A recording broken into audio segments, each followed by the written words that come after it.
आप लोग पढ़ाई तो कर रहे हो पर कॉन्फिडेंस नहीं आ रहा है.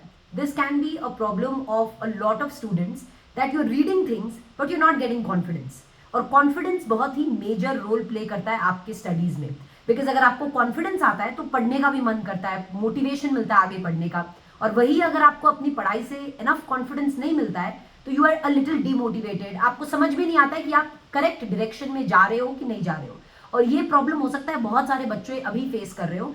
सो this video I am going to be telling you all, मैं आपको बताने वाली हूँ कि कैसे आप अपने कॉन्फिडेंस गेन कर सकते हो अपने पढ़ाई में, अपने स्टडीज में. तो चलिए let's get the session rolling. Before that, क्या आपने इस चैनल को सब्सक्राइब किया?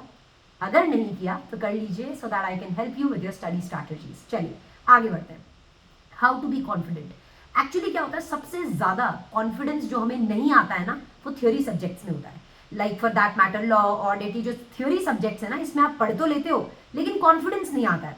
क्योंकि एक बार आपने कॉन्सेप्ट को पढ़ लिया, समझ लिया, बट कॉन्फिडेंस क्यों नहीं आ रहा है? क्योंकि उसके ऊपर बेस्ड आपने क्वेश्चंस नहीं किए. मोस्टली बच्चों की स्ट्रैटेजी क्या रहती है, एक बार चैप्टर को पढ़ लेते हैं, बाद में प्रैक्टिस कर लेंगे.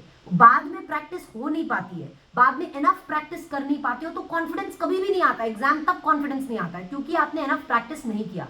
I am telling you all, अगर 10 चैप्टर है तो एक एक चैप्टर को आपको कैसे पढ़ना है. जब आप एक चैप्टर को पढ़ते हो तो उसके ऊपर बेस्ड जितने क्वेश्चंस आप प्रैक्टिस कर सकते हो, ट्राई करो कि प्रैक्टिस करो. इसी तरीके से आपको पढ़ाई करनी है, तभी कॉन्फिडेंस आएगा. अगर आपने एक चैप्टर को पढ़ लिया, कॉन्सेप्ट्स को पढ़ लिया और छोड़ दिया, फिर आप सोच रहे हो बाद में प्रैक्टिस करूंगा, आपको कभी कॉन्फिडेंस नहीं आएगा अपनी पढ़ाई पे. और जब कॉन्फिडेंस नहीं आता है ना, तो मन में डर लगता है, लैक ऑफ मोटिवेशन होता है. तो please don't do this, whether it is a practical subject, whether it is a theory subject. जब आप एक चैप्टर को पढ़ते हो, साइमल्टेनियसली उसके ऊपर बेस्ड जितने क्वेश्चंस प्रैक्टिस कर सकते हो उतने क्वेश्चंस को प्रैक्टिस करो.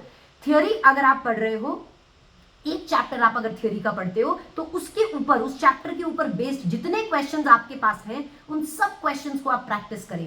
हो सकता है कुछ क्वेश्चंस आएंगे, हो सकता है कुछ क्वेश्चंस आपको नहीं आएंगे. जो क्वेश्चंस आपको नहीं आएंगे उनके ऊपर आप स्टार मार्क कर दें, उनको आप देखें, अच्छे से रीड करें कि आपको किस वजह से ये नहीं आया, क्या चीज आपने मिस कर दी, और उस पर एक छोटा सा स्टार मार्क कर दो ताकि आपको ये रिमाइंडर है कि ये नेक्स्ट टाइम के लिए कि आपको ये क्वेश्चन नहीं आया था. तो each and every student, I don't know how you are preparing, I don't know your study strategy, I have no idea about your time table कि आप कैसे पढ़ रहे हैं. लेकिन अगर आप ये सोच रहे हो कि आप बाद में प्रैक्टिस करोगे, you will not be confident in your studies. And if you will not be confident, it will impact your paper quality, it will impact your, I am telling you, it will impact your head. पता है, यहाँ पे stress हो जाएगा confidence नहीं आने से. तो आज ही से अपनी स्टडी स्ट्रैटेजी में थोड़ा सा बदलाव लाओ. एक चैप्टर पढ़ने के बाद उस पर बेस्ड जितने क्वेश्चंस प्रैक्टिस कर सकते हो करो. एंड एमसीक्यूज, ट्रू फॉल्स, जो भी एमसीक्यू बेस्ड आपके सब्जेक्ट्स हैं, ट्रू फॉल्स बेस्ड, जैसे ऑडिट में एमसीक्यू ट्रू फॉल्स होते हैं, तो आप उन सबको प्रैक्टिस करोगे and then see the difference. Plain reading करने से कभी नहीं आपका कॉन्फिडेंस आएगा. तो प्लेन रीडिंग के साथ साथ प्रैक्टिस करना भी स्टार्ट कर दो. आप इस अप्रोच को फॉलो करके देखो और अपने कॉन्फिडेंस में ग्रोथ देखिएगा. हो सकता है आप 5 चैप्टर्स पढ़ने की जगह 3 ही चैप्टर्स पढ़ पाओ, पर जो 3 चैप्टर्स पढ़ोगे ना, वो बहुत अच्छे से प्रिपेयर होके पढ़े जाएंगे और जो कॉन्फिडेंस आपको फील होगा ना, वो नेक्स्ट लेवल होगा. तो please don't make this mistake of leaving the questions and practicing at the end. Do not do this, okay? So I hope this video helps you, and please change your strategy. If you're not following this, you have to follow this. All right, see you for the next time with another video, another problem, and I'm here to help you all. I hope मेरे videos आपको help करते हैं. If yes, तो इसे like कीजिएगा, friends के साथ share कीजिएगा, और मैं और videos लाऊंगी अलग अलग चीज़ों पे ताकि आपको हेल्प कर सकूं. और अगर आपको कोई स्पेसिफिक प्रॉब्लम है तो प्लीज़ मुझे कमेंट्स में बताइएगा, so that I can address that problem. Alright, thank you so much, have a good day, bye bye.